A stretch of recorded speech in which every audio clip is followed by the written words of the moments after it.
On va faire des sablés salés, des sablés salés. On aura besoin ici de 200 g de beurre demi-sel de préférence, de l'huile d'olive, 7,5 centilitres, 300 g de farine, 10 g de sel et 30 g de sucre glace optionnel. Et ici 75 g d'olive taillée comme un mauvais élève. Voilà, c'est mal taillé, très mal taillé. Taillé grossièrement au couteau. Ok. Et si vous avez un KitchenAid, la feuille. Si vous n'avez pas de KitchenAid, la main.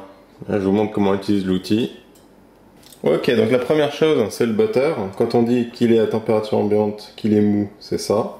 On va le rendre pommade, c'est-à-dire qu'on va le battre pour qu'il soit un peu blanchi et qu'il soit comme une pommade quand vous allez à la pharmacie et vous achetez des pommades que vous mettez sur votre surface cutanée.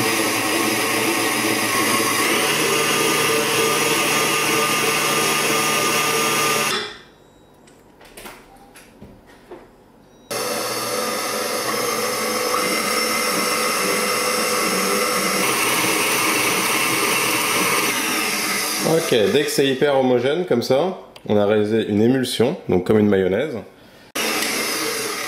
Ok, on peut rajouter un œuf. Donc j'ai fait bouillir cet œuf pour comment on le sait, hop, il tourne vite sur lui-même. Un œuf pas cuit ne tourne pas vite. Donc on peut rajouter le jaune d'un œuf. Vous voyez. Et si vous n'êtes pas sûr de vouloir le mettre, vous pouvez essayer de le lancer dedans. S'il y va, vous le gardez. Ok, la matière sèche. Et directement les olives. Vitesse lente.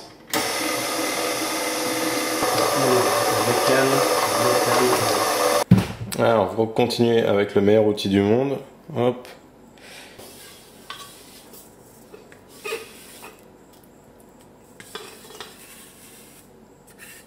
Qui vient récupérer facile. Ça, c'est comme les bonnes casseroles. Ça coûte 150 € à l'achat pour une 26 cm. Et voilà ce qu'on fait avec une Maryse. Vous pouvez le mettre en magasin. Hop.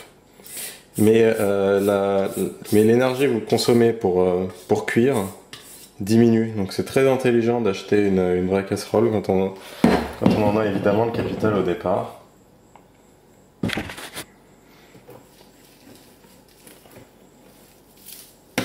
Voilà, vous scellez les bouts et on va mettre ça au frigo pendant à peu près 2 heures, juste pour que le beurre durcisse. Votre boudin est bien dur, on va détailler donc des sablés. Il y a une importance à ce que votre boudin soit bien lisse, puisque quand vous allez cuire vos sablés, à cause de la farine, les sablés vont avoir exactement la tête que vous leur avez donnée maintenant. Donc si vous voulez qu'ils soient vraiment lisses, etc. dehors, il va falloir bien les avoir... il va falloir avoir fait de beaux cercles avant de les refroidir. Donc, on peut arranger un peu à la main.